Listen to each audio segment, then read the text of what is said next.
Hello friends, hi, welcome to me food friend. ఈరోజు ఒక healthy కారం పొడి రెసిపీతో మేము ముందుకు వచ్చానండి. చాలా హెల్దీ రెసిపీ. ఈ కారం పొడితో ఒక్కటేమిటండి 100కు పైగా రోగాలను నయం చేసుకోవచ్చు. కాన్స్టిపేషన్, హార్ట్కి, అలాగే బ్లడ్లో షుగర్ లెవెల్స్ని ఇంప్రూవ్ చేసుకోవడానికి, స్కిన్కి, హెయిర్కి, ఇలా ఒక్కటేమిటి ఎన్నో రోగాలను నయం చేస్తుంది. అలాగే వెయిట్ లాస్ అవ్వడానికి కూడా చాలా హెల్ప్ చేస్తుందండి. మీరు ఏ కర్రీ చేసినా సరే అండి, ఫస్ట్ ఒక ముద్ద ఈ కారం పొడితో తిన్నారంటే హెల్త్కి చాలా మంచిది. అలాగే టేస్ట్లో కూడా అస్సలు కాంప్రమైజ్ అవ్వక్కర్లేదు. చాలా బాగుంటుంది టేస్ట్. మీరు టేస్ట్ నచ్చైనా తినేస్తారు. ఇంకా ఈ రెసిపీ కోసం స్టవ్ మీద ప్యాన్ తీసుకొని అందులోకి 1 కప్పు వరకు పల్లీలను వేసుకొని మంటని లో ఫ్లేమ్లోకి తగ్గించి పల్లీలను ఒక 10 నిమిషాల పాటు వేయించుకోవాలండి. ఏదో స్పీడ్గా అయిపోతుంది కదా, ఒక 2 నిమిషాల్లో వేయించేద్దాం ఏంటి అని అంటే కాదండి. కారం పొడి మనం నిల్వ ఉంచుకోవాలి కాబట్టి పల్లీలను ఒక 2-3 మినిట్స్ పాటు వేయించేస్తే పల్లీలు అనేవి అంతా క్రిస్పీగా ఉండక పొడి కూడా ముద్దగా వస్తుంది. ఎక్కువ రోజులు కూడా నిల్వ ఉండదన్నమాట. అందుకే పల్లీలని లో ఫ్లేమ్లో ఉంచి బాగా వేయించుకోవాలి. ఒక 10 మినిట్స్ టైం అయితే పల్లీలకు కేటాయించండి, పర్లేదు. ఇలా ప్రతి ఒక్క గింజ కూడా లోపల వరకు వేగేలాగా కలుపుకుంటూ ఫ్రై చేసుకోవాలండి.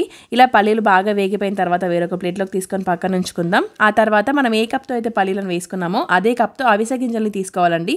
1 కప్పు వరకు వేసుకోవచ్చు. మీరు కావాలి అని అనుకుంటే అవిసె గింజలు 1.5 కప్పు, పల్లీలు 1 కప్పు కూడా తీసుకోవచ్చు. లేదనంటే పల్లీలు 1.5 కప్పు, అవిసె గింజలు కూడా 1 కప్పు తీసుకోవచ్చు అండి, పర్లేదు. ఎలా తీసుకున్నా ఏం కాదు.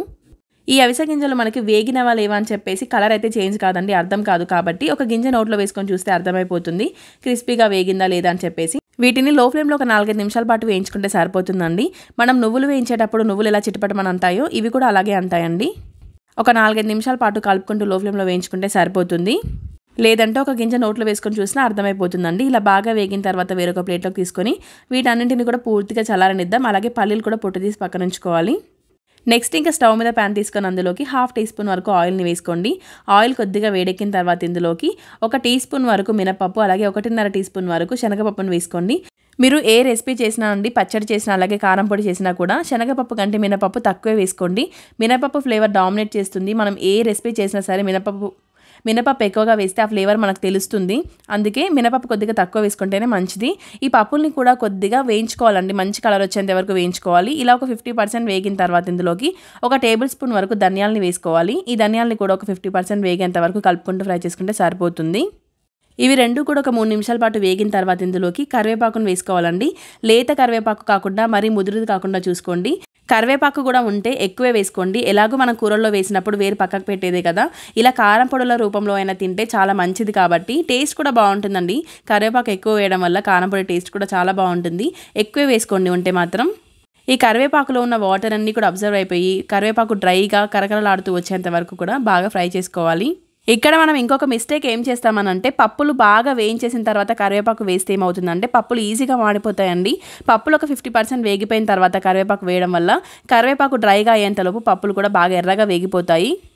ఇక్కడ చూపిస్తున్నాను చూడండి, కరివేపాకు ఇలా డ్రైగా అయిపోయి మనం ఇలా విరగొట్టగానే ఈజీగా విరిగిపోయేంత డ్రైగా అయిపోవాలి.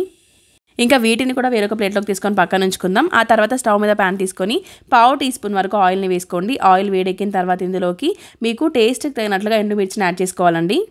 ఇక్కడ నేను ఏ కప్తో అయితే పల్లీలు అవిసె గింజలు తీసుకున్నానో అదే కప్పు నిండా కూడా ఎండుమిర్చిని యాడ్ చేసుకున్నాను. ఇంకా మనం పప్పులు ఎండుమిర్చి ఫ్రై చేసేటప్పుడు మాత్రం ఆయిల్ చూసి వేసుకోండి. ఆయిల్ ఎక్కువగా వేసేసినా కూడా కారం పొడి అనేది ముద్దగా వస్తుంది. ఎందుకంటే పల్లీలు అవిసె గింజలు ఆయిల్ ఉంటుంది కాబట్టి ఈ కొంచెం ఆయిల్ సరిపోతుంది. ఇంకా ఇక్కడ ఒక 4 నిమిషాలు ఎండుమిర్చి వేయించిన తర్వాత ఏంటా వేగట్లేదా అని చెప్పి చూస్తే కింద స్టవ్ ఆన్ చేయలేదండి. అసలు ఈ వీడియో షూట్ చేయడంలో పడి స్టవ్ ఆన్ చేయకుండానే ఎండుమిర్చిని వేయించేస్తున్నాను. ఇంకా ఇలా చాలాసార్లు జరిగిందండి, కొత్త కదా. ఇంకా ఎండుమిర్చిలో ఒక 50% వేగిన తర్వాత ఇందులోకి 2 చింతపండు రెబ్బల్ని వేసుకోవాలి. ఇంకా అలాగే 1/2 కప్పు వరకు వెల్లుల్లిని యాడ్ చేసుకోండి. వెల్లుల్లి పొట్టు తీయాల్సిన అవసరం లేదండి, ఇలా డైరెక్ట్గా కూడా వేసుకోవచ్చు. ఈ వెల్లుల్లి కొద్దిగా వేగేలోపు ఎండుమిర్చి కూడా పర్ఫెక్ట్గా వేగిపోతాయండి. ఇలా బాగా వేగిన తర్వాత వేరొక ప్లేట్లోకి తీసుకొని వీటన్నింటిని కూడా పూర్తిగా చల్లారనిద్దాం. ఇలా పూర్తిగా చల్లారిన తర్వాత మిక్సీ జార్ తీసుకొని అందులోకి ముందుగా మనం వేయించి పెట్టుకున్న ఎండుమిర్చిని అలాగే వెల్లుల్లిని యాడ్ చేసుకోవాలి. వీటిని వీలైనంత మెత్తగా బ్లెండ్ చేసుకోవాలండి. మనం ముందుగా పప్పులతో పాటు ఎండుమిర్చిని వేసిస్తే ఎండుమిర్చి అనేది సరిగ్గా నలగదు. చూడండి, ఈ విధంగా బ్లెండ్ చేసుకున్న తర్వాత ఇందులోకి ముందుగా మనం వేయించి పెట్టుకున్న పల్లీలని అలాగే వేయించి పెట్టుకున్న అవిసె గింజలు అలాగే కరివేపాకును కూడా వేసుకోవాలి. ఇంకా మీకు పొడి అనేది ఎంత మెత్తగా కావాలి అన్న దాన్ని బట్టి బ్లెండ్ చేసుకోండి. అలాగే ఇంకా ఇందులోకి రుచికి తగినంత ఉప్పుని వేసుకోవాలి. అలాగే 1 టీ స్పూన్ వరకు జీలకర్రను కూడా వేసుకుంటే టేస్ట్ ఇంకా బాగుంటుంది. ఇప్పుడు వీటన్నింటినీ ఫైన్ పౌడర్ లాగా బ్లెండ్ చేసుకోవాలండి. ఇక్కడ చూపిస్తున్నాను చూడండి, పౌడర్ అయితే నేను ఈ విధంగా బ్లెండ్ చేసుకున్నాను. మీరు ఇంకా కావాలి అని అనుకుంటే బరసగా కానీ మెత్తగా కానీ బ్లెండ్ చేసుకోవచ్చు.